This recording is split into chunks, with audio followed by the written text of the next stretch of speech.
I'm Frank Vaughn. It's October 14th, 2024. Happy Thanksgiving Monday. I recommend you write down what you're thankful for, especially if you have a young family. I am keeping a book for my family. I'm now 3 years into writing in it, and I think it'll be very valuable to my kids when I get there. And I use a pen to write in that book because I found the limited journals that I have of my father after he passed on.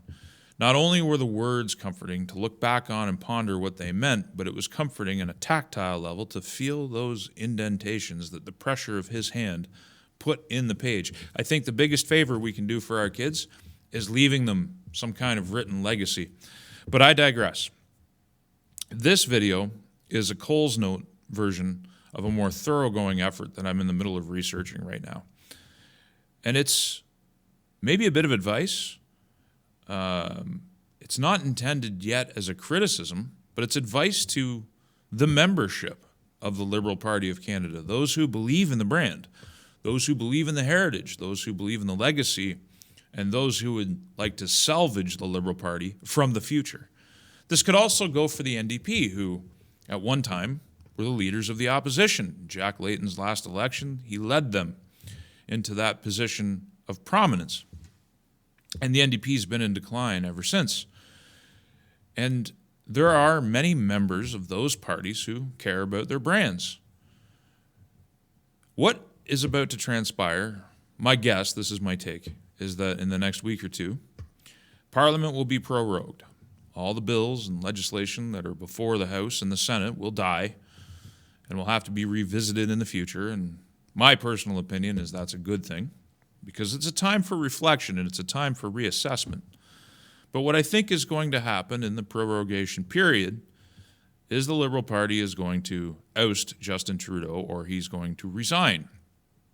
And they're going to try to parachute someone else in there, whether it's Freeland or Carney or some other name, doesn't matter. They're going to try and convince you that all the problems leave as soon as Justin's gone. Now, remember, the Trudeau name was the magic of 2015, was the magic of 2019.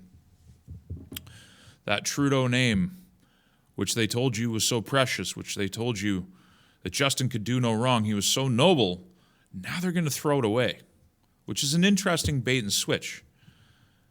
But if I was a Liberal Party member, if I was an NDP member, and I was assessing Singh, who is constantly virtue signaling that the Liberal Party is the greatest evil on the planet, yet he votes for them constantly. He sustains them and continues to sustain them to this day.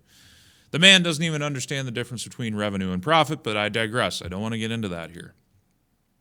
I want to put it in your mind that if you're a reasonable member of these movements, if you're somebody who's looking at them and you're assessing them and you are disillusioned and you're disappointed, you need a path forward, because the country is going to elect a Conservative Party government whether you like it or not. And anybody who's online trying to fight that inevitability by saying that there's more electoral strength behind your movements, that there's this silent majority, or that people aren't as frustrated, or that just switching out leadership is going to solve the problem, they're lying to you, they're misleading you, and they're not helping you rebuild, because I believe in a democracy that there should be a strong opposition. And right now, the Bloc Québécois, a party that is committed to dissolving the country for their own benefits and taking advantage of the entire country to their own benefit,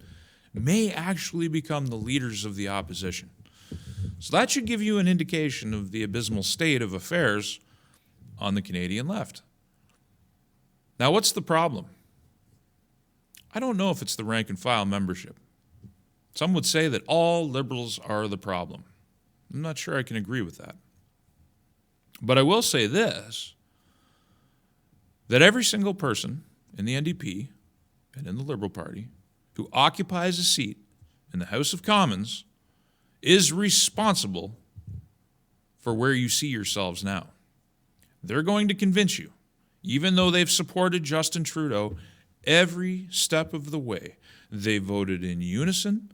They didn't speak out when he threw people under the bus. They didn't speak out about corruption. They didn't speak out about the bad policies that were driving the Canadian electorate away.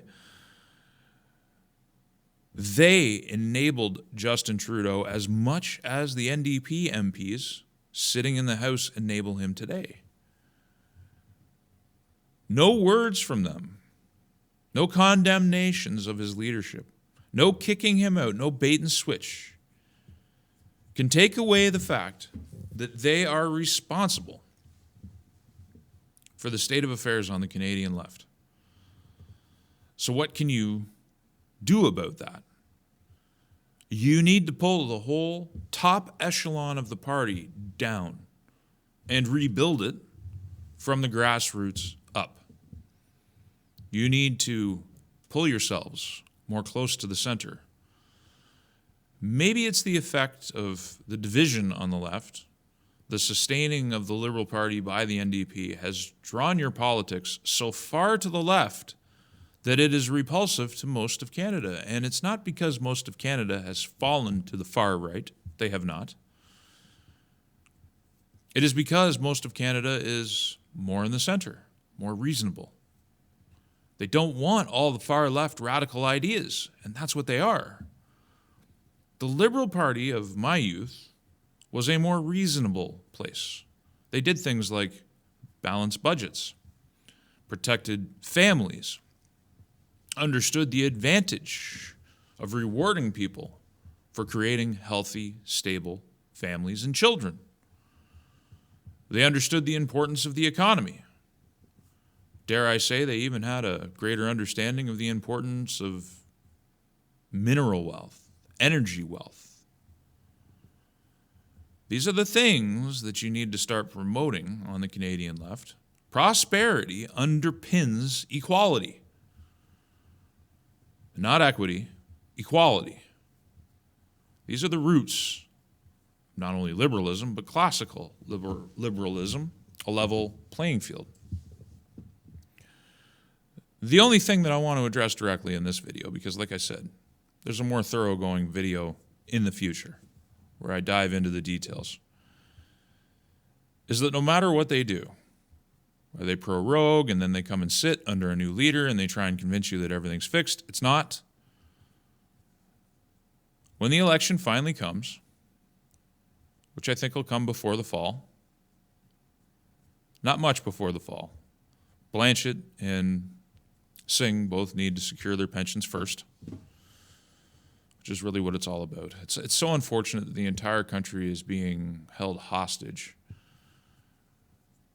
by these people in their pursuit of their own personal bank accounts. It's so sad. And then they promote themselves as the protectors of the people when they've been throwing the people under the bus. But I digress. They've been throwing you under the bus. They've been protecting the elite of these parties. They've been protecting the people who can buy $5,000 plates at Trudeau fundraisers. That's your problem. Not Justin Trudeau. He is a symptom. He is not the cause. So what you need to do, if you're so repulsed by the Conservative Party of Canada, fine. If you're repulsed by the right-wing politics that are plaguing the country, that's fine. But you need to understand how they were spawned in the first place. You need to understand that the majority of the Canadian public has moved away from you, and why. It's not because things have moved further right in this country. It's because the left has moved so far down the scale that they're almost falling off the end.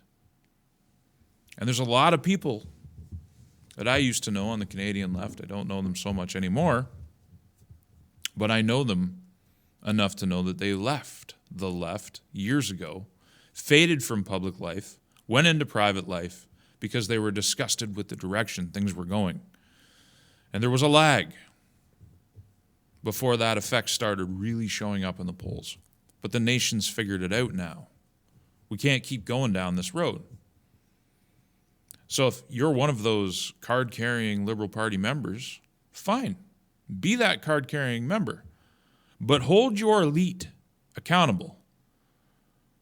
The rich and powerful aren't just Conservative Party supporters. They've driven you to this end. And a lot of these people don't have Canadian interests at heart. You must hold all of the MPs and their staffers and their volunteers and the people who supported them and anybody who bit their tongue and held back their criticism as this leadership destroyed your electoral prospects. It's a pretty bad situation. And if you want to rebuild your brand, you're going to have to do it from the ground up. So don't buy into the bait and switch of your leader. Don't buy into any of the theatrics. You have work to do, and you're going to have 4 years to do it. And I hope, coming out the other end of the 4 years, we have a more balanced, a more stable, and a more reasonably classical Liberal Party to oppose the Conservative Party. Because I think good, stable, reasonable, logical opposition is great for the nation. And the nation is going to change because the reaction to too much far-left politics is a pendulum swing back to the right. So you're going to have to sit through that. But what are you going to do when the pendulum swings back? Where are you going to be? What's your position going to be? Do not be fooled. Do not be fooled in 4 years or 8 years into a resurgent Trudeau brand or a resurgent Liberal Party that's just under a Mark Carney or a Chrystia Freeland. It's not enough. You got to tear it down and you got to rebuild it. Now, the next little while, I think what I'm going to do, and this is more for my normal audience, I'm contemplating something not too many people do. I kind of want to fast for 40 days or something crazy like that. I think I've got enough know-how now with electrolytes and some of the other things that I do that are not impactful on a fasted state that I can really accelerate what I'm trying to do. And I'm only going to have this opportunity once. I've only got so many pounds left to lose. I'm certainly not going to do something extreme like that when I'm done losing the weight. And that might be a bit of a priority, so we'll see. We'll see how things go, but I have a lot of deep research to do as well. I have some video editing and infrastructural things that I have to build on the back end. I got to get things tightened up. My intention when I started making videos, whatever it was 3 weeks ago, was to produce 1 or 2 a week and just get a feel for things. Now I've really got a feel for things. I like where things are going. But at this point, I've been invited to a number of events. I've been invited on a number of other podcasts, which I may still do. I've got a really good interview coming up on Wednesday. I'm looking forward to putting that video out. I'm not going to say much more about it. It actually relates to this video, though, in terms of how far left things have drifted in this country and how extreme it is and how infected our courts are and how infected the media is by this logic. And I see the wailing and gnashing of teeth of people like Bruce Arthur and many other names that I'm familiar with on the Canadian left. And anger is not going to do it, folks. And when I say folks, I mean Canadian left. You can't just get angry and scream at the tide that's coming towards you.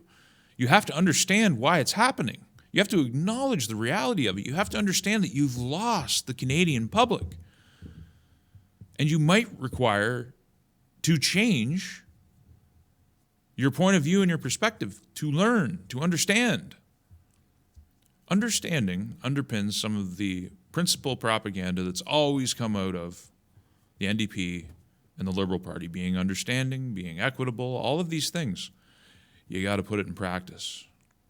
I get insulted all the time by leftists. I get insulted on my looks.